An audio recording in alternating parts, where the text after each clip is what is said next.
RCR, la red que comunica y une al Perú. Le damos la bienvenida hasta ahora a Miguel Antezana, analista en temas políticos, experto en marketing político. Qué gusto saludarte, Miguel. Muy amable como siempre, muy gentil. José, buenos días, ¿cómo estás? A ver, ayúdanos a analizar un poco el momento político, ¿no? ¿Va a ser fácil que el presidente salga de estos casos de corrupción que los investiga el Ministerio Público, crees tú? Bueno, yo creo que la situación del presidente Castillo es cada vez más delicada, ¿no? Es como que se va acercando toda la situación desde varios flancos, está teniendo situaciones bastante complejas. Ya no es solamente el ámbito político, sino también el ámbito fiscal, las investigaciones que el Ministerio Público está haciendo. Ya van 5 investigaciones y cada vez se están incrementando también serios elementos de juicio y personajes en esta trama de investigaciones que se está realizando. Pero yo creo que sobre todo el flanco más débil y el lado más grave que tiene el presidente Castillo es de cara a la población, ¿no? El tema de la legitimidad, el tema de la credibilidad. Ya no estamos hablando de un apoyo que esté apoyándose solamente en el resto del país, que solamente es una gran Lima metropolitana que esté en contra del presidente Castillo, sino que estamos hablando del país en completo, que tiene altos índices de desaprobación. Ya no le funcionan las portátiles, ya no le funciona irse al interior del país a hacer algún meeting, a hacer anuncios que finalmente no se cumplen. Entonces cada vez yo creo que se siente más aislado, más solo, y un gabinete que también no termina de cuajar, casi que 60 cambios en todo un año de gobierno, y no hemos tenido un giro significativo a favor de la población. Ese discurso de campaña, inclusive antes de asumir el mandato, ha quedado totalmente vacío. Ya la gente no se acuerda de todas esas promesas que se hicieron al inicio de su mandato, y hoy lo que es el tema, digamos, común, es buscar la salida a esta crisis política, que no pasa solamente por salir del presidente Castillo, sino también salir de este Congreso, que también por su lado está bastante desprestigiado. Ahora, tú acabas de señalar algo bastante interesante, ¿no? La poca credibilidad que tiene, ¿no? Si a eso le sumas la corrupción, entonces va a ser muy complicado que el presidente pueda engarzarse nuevamente con la población, por más que a veces adopte medidas populistas, por más que salga, ¿no?, con algún tipo de anuncios. Sobre todo también porque no tiene un discurso articulado, un discurso lógico, un discurso que convenza. Cuando él lanza algunas ideas, sigue con el tema de la victimización, que me parece totalmente desfasado, totalmente equivocado. Cada vez que tiene la oportunidad le echa la culpa a los medios, le echa la culpa a la gente que perdió las elecciones, le echa la culpa a todo el mundo, pero él no tiene responsabilidad nada. Él es el pobrecito, el inocente, el profesor rural que nadie quiere, que haya asumido el mandato de 200 años, y todo ese cuento que ya pues suena totalmente ridículo. Y cada vez que él trata de defenderse de las acusaciones, cae en contradicciones. Porque si él dice que quiere colaborar con la justicia, que se descubran todos los asuntos que ahorita están pendientes, pero en la práctica actúa de una manera totalmente contraria, tratando de obstaculizar la justicia, tratando de que las cosas no se sepan. Con nombrar solamente el domingo se emitieron reportajes en la televisión, e inmediatamente en la misma noche estuvo amenazando de que iba a querellar, que iba a denunciar al medio por haber denunciado, cuando eso no es ningún invento, simplemente lo que estaba era transmitiendo lo que supuestamente había declarado Bruno Pacheco.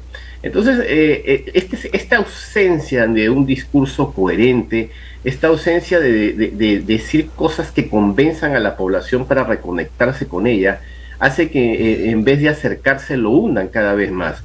Y yo creo que no va a haber ningún giro importante, sobre todo porque se sigue rodeando de la misma gente un año después, y es la gente que finalmente lo va a hacer que se hunda y que posiblemente también pueda salir del gobierno. Ahora, ¿cómo va a salir de este embrollo que ya no solamente en el tema de presunta corrupción compromete a gente de su entorno palaciego o gente del entorno ministerial, sino también a su propia familia? Porque lo hemos estado viendo que también, citando indagaciones fiscales, están comprometidos la señora del presidente, estarían comprometidos la cuñada del presidente, los cuñados del presidente, los sobrinos del presidente.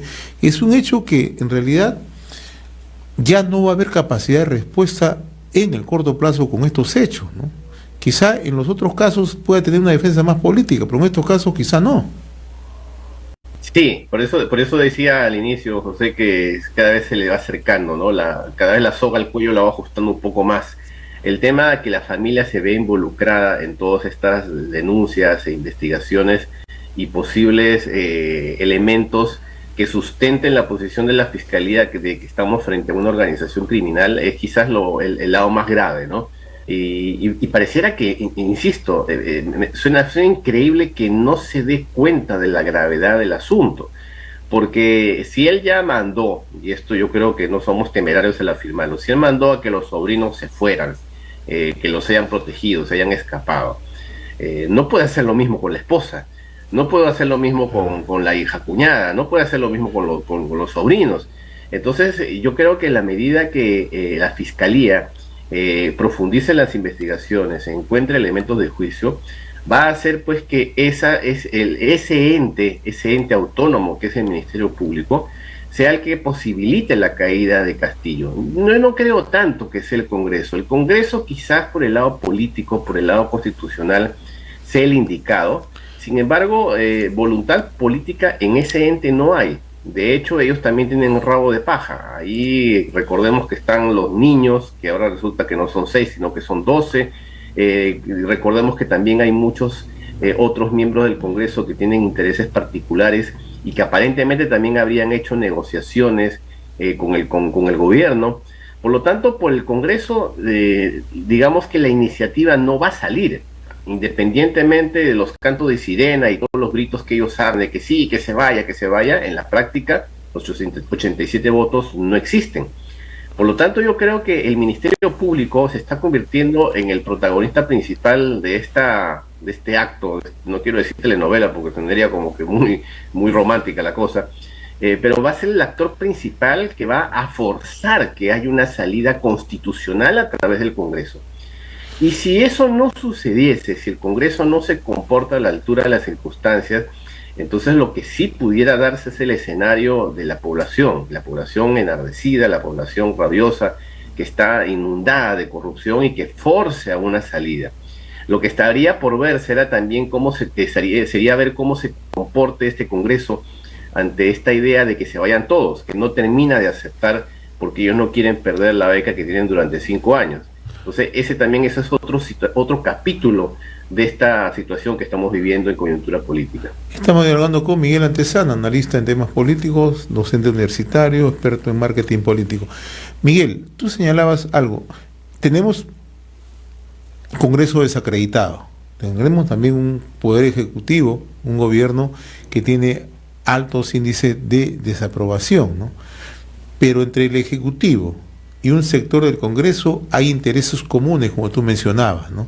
Entonces, buscar una salida por el Congreso, como tú bien lo analizas, bastante complicado por los intereses que se manejan de uno y otro lado, los compromisos que se han asumido de uno y otro lado.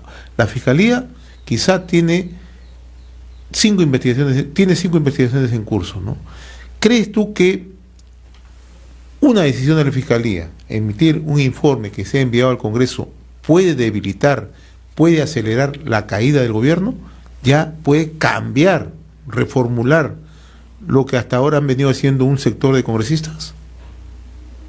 Yo no sé si la palabra es acelerar, pero yo creería que más se va por el lado de forzar la salida constitucional. Porque recordemos que también un procedimiento de acusación constitucional o un procedimiento de vacancia tiene sus tiempos. Y en todos estos procedimientos que ya son del lado estrictamente del Congreso, entonces ahí nuevamente van a comenzar a jugar los intereses, van a comenzarse a hacer las movidas en este ajedrez político, en quienes se acomodan y quienes no se acomodan. Y en ese interín pudiese haber algún movimiento desde el lado del Ejecutivo. Y cuando me refiero a movimiento, es precisamente una reestructuración del gabinete, a algunas acciones que pudiesen detener el accionar del lado del Congreso. Recordemos que tenemos muchísimos meses, no quiero decir un año completo, pero muchísimos meses, diciendo la necesidad de que haya un gabinete de consenso, un gabinete de ancha base, y hasta ahora el presidente Castillo no ha escuchado esas voces, simplemente se ha reunido lamentablemente las personas menos capacitadas.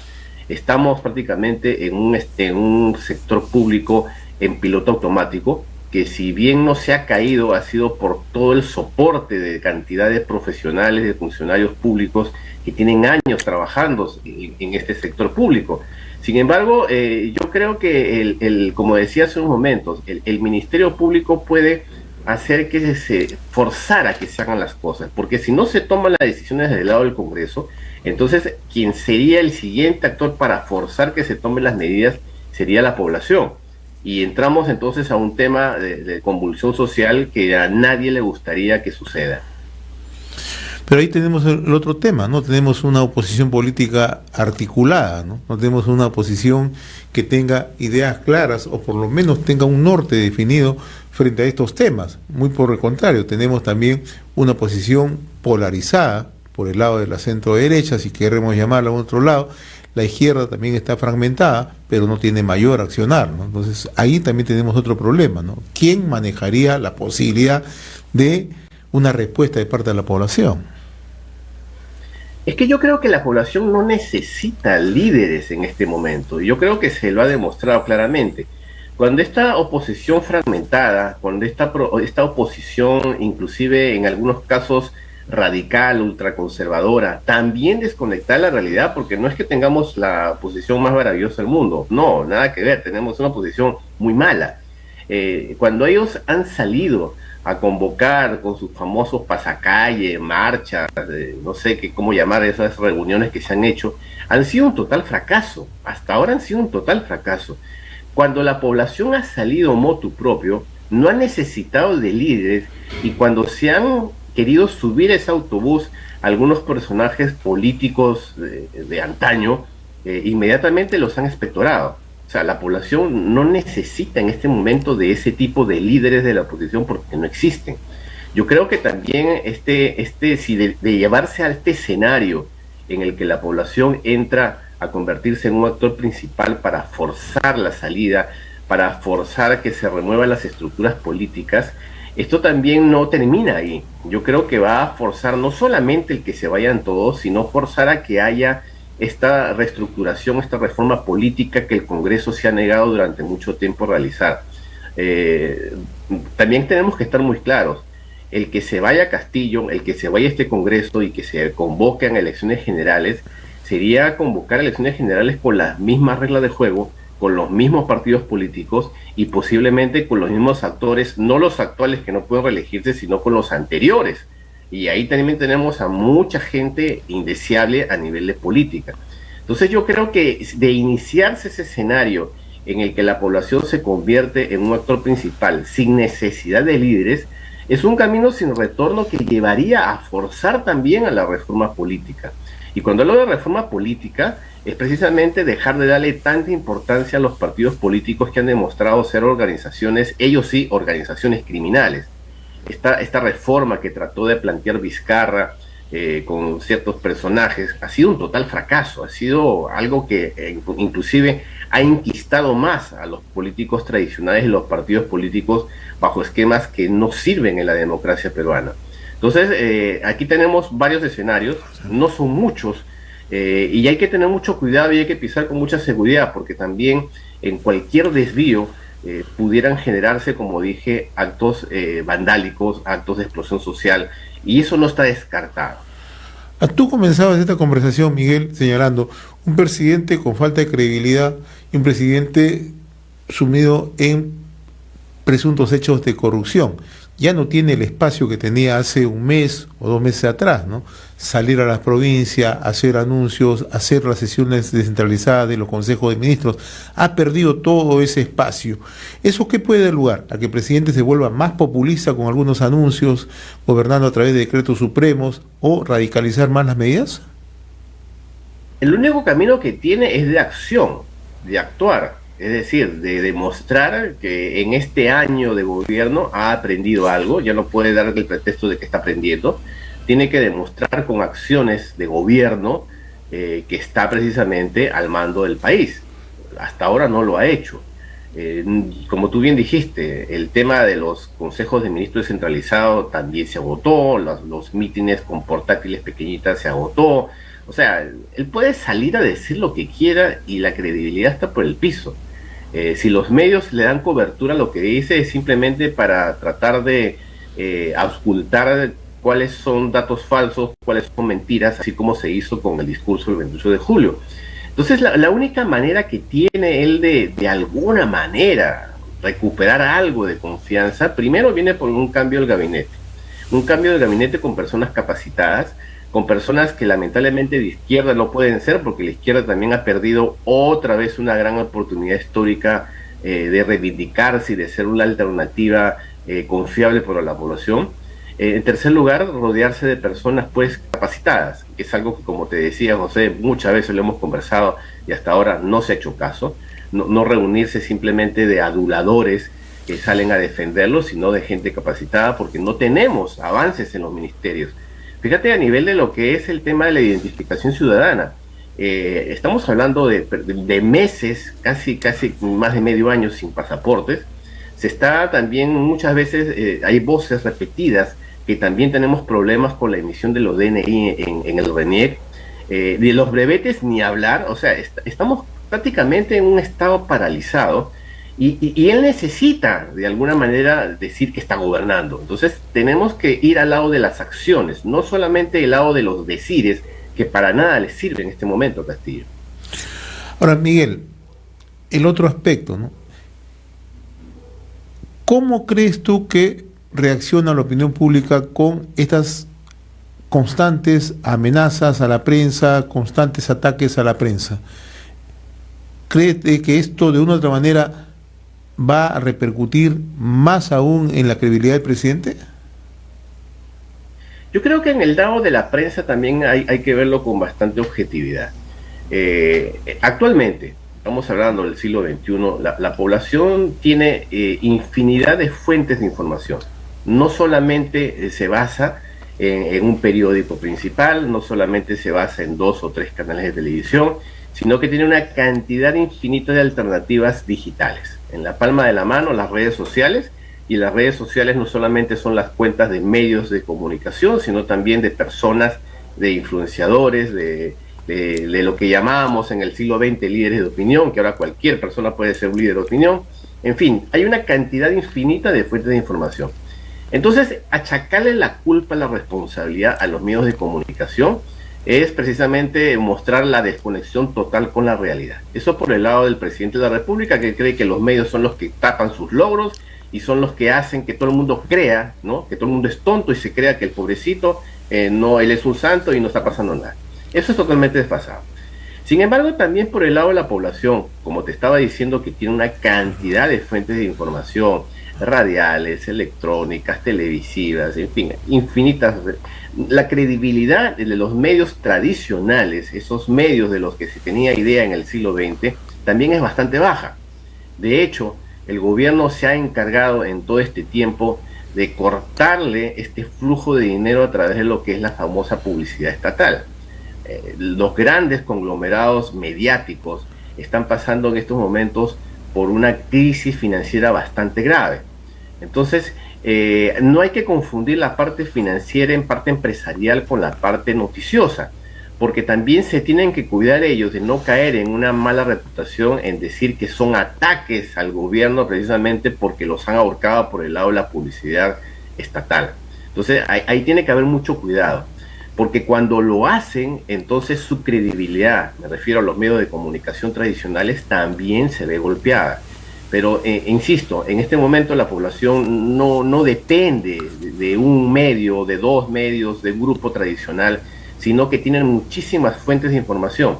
Y una movilización en el escenario que estábamos hablando hace unos minutos no va a depender de un medio en particular de comunicación. De hecho, hemos estado viendo que hay un medio en particular que todo el tiempo viene asusando con las famosas marchas, pasacalles, y la gente no ha salido. La gente cuando sale cuando a ella le interesa salir, cuando cree que es necesario salir, no porque un medio de comunicación en particular lo llame a salir. Entonces, esta situación hay que analizarla con mucha objetividad. Hay que ver que los actores actúan por voluntad, por motivación propia, por un tema de que la sociedad se siente aislada, se siente solitaria y necesita actuar. Muy bien, Miguel, como siempre muy reconocido por esta comunicación a través de RCR, Red de Comunicación Regional. Ha sido un gusto conversar contigo, Miguel. Que tengas buen día. Un gusto, amigo José, un abrazo. Un abrazo. Conversamos con Miguel Antezana, analista en temas políticos, experto en marketing político, docente universitario. RCR, la red que comunica y une al Perú.